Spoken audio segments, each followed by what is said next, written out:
New videos every day.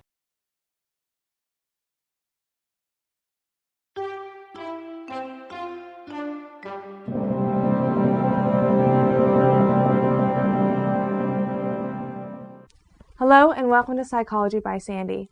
Today we are going to talk about something a little bit different. We are going to talk about pantyhose, shaved legs, and antidepressants. Now you're probably wondering, what do pantyhose, shaved legs, and antidepressants have in common? And what do they have to do with psychology? Well, you're going to find out. Stockings were first invented in 1589 by a minister. Reverend William Lee invented the first knitting machine and created the first stockings out of cotton, wool, and silk. Now, interestingly enough, for the first 200 years, men wore stockings. Women shaving their legs and wearing stockings has everything to do with how low the hemline is. For instance, in the 1920s, you may have seen those girls wearing the flapper dresses. The hemline was very, very short. So as it was more fashionable to have very nice legs, it was more fashionable to wear stockings. In 1915, sleeveless dresses became fashionable. In May of the same year, an advertisement ran in the Harper's Bazaar magazine, which featured a product to remove underarm hair. Let me read you that ad.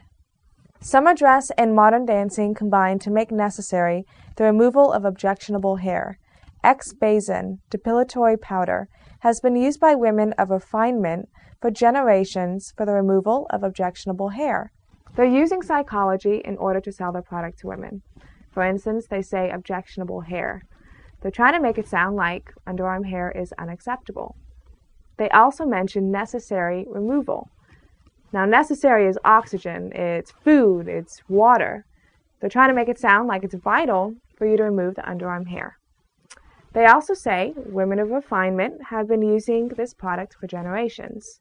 So they're trying to say, in order for you to be a woman of refinement, you have to use the product to remove the objectionable hair. So basically, they're playing off of the fear that people have of being socially rejected in order to sell their product.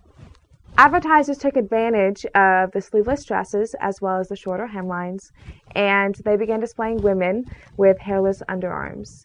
For example, McCall's magazine, it was a very popular women's magazine, started displaying these women in 1917, and in 1922, Sears Roebuck magazine actually started offering women's razors for sale. So by this time, it was pretty much a standard that women had to shave their underarms. Women shaving their legs wasn't popular for quite a while. Actually, since in the 1930s, the hemlines actually increased, women were completely satisfied with wearing stockings as well as shaving their underarms. Now, stockings used to be made out of silk, and we used to get the silk from Japan, and they're relatively expensive. Now, in 1937, DuPont, a chemical company, created the synthetic fiber nylon. Now, nylon stands for New York, NY, and London, LON. So nylon stands for New York, London. And nylon was inexpensive relatively. It was also more durable and more sturdier than the silk stockings, and so they were obviously more popular. In 1940, the first nylon stocking was created, and in the first year, 64 million pairs of nylon stockings were sold to women, and the producers just could not keep up with the demand. Now, you may have noticed that back then, there used to be a seam running in the back of the leg of all stockings that were produced. Well, the reason is they would produce the stocking, and they actually had to literally bring it together, and they would sew right there, and that way it could make the shape of the leg.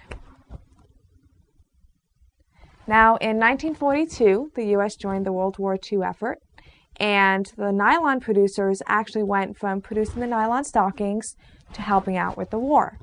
So nylon stockings were very scarce, and so the women, in order to make it look like they were wearing the nylon stockings, they would shave their legs, and they would take an eyebrow pencil, and they would draw a line up the backs of the legs to make it look like they were wearing the nylon stockings. Now, World War II eventually ended, and nylon stockings became available again. In the 1960s, the skirts got shorter and shorter, and obviously you cannot wear thigh highs with a mini skirt, otherwise you look like a slut. and that's when they created the nylon pantyhose. Now, that was a time of revolution. Women were burning bras, and some of them didn't want to wear the pantyhose. And so they said, hey, if we can just shave, then we don't have to wear them. And that's how women got to shaving their underarms and the legs today. So why do women shave their underarms and shave their legs? Advertising. Advertising plays such a large role in influencing our society. Now, before I tie this into antidepressants, I do want to go over some quick facts. Do you know that they can make light bulbs that don't burn out? In fact, Thomas Edison's first light bulb, it still lights. And did you know that they can make nylons that don't run? It's just the way that you weave the material together. And I really think it says something. A company obviously can make more money if he makes a half-assed product than if he makes something that lasts. Now we're going to talk about antidepressants. Now, antidepressants were discovered in the 1950s.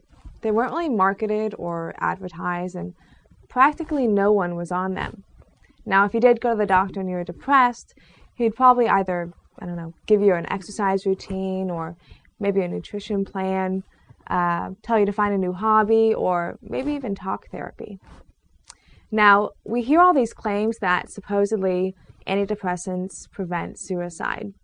However, did you know that the suicide rate today is actually twice that of the 1950s? And they had virtually no prescribed antidepressants in the 1950s. Antidepressants is the most prescribed medication for women in America. And antidepressants are also the third most profitable drug by class. In 2004, global sales of antidepressants exceeded $15 billion, and the U.S. consumes 71% of all antidepressants. In 2004, name-brand antidepressants such as Zoloft, Paxil, Prozac had sales of about $14 billion. $9.9 billion of that $14 billion was sales to the United States. That means the U.S. is consuming the vast majority of all antidepressants, even though we are only 2.5% of the population of Earth. Now, you would think with the vast majority of antidepressants being consumed in the United States, there would be a higher level of happiness. Well, that's not necessarily the case. We were ranked 13 in an international survey to show how happy we are. And we were beat by Norway, Iceland, Ireland, the Philippines, and Sweden. Antidepressants can have sexual side effects. They can decrease your sex drive, they can prevent you from getting aroused, and they can even make it very difficult for you to climax. And studies have actually found that they can lower sperm count and they can damage sperm. Antidepressants don't actually cure the depression. They're kind of like aspirin. Let's say you have a headache, you take some aspirin, and it kind of numbs the pain. Well, antidepressants are the same way.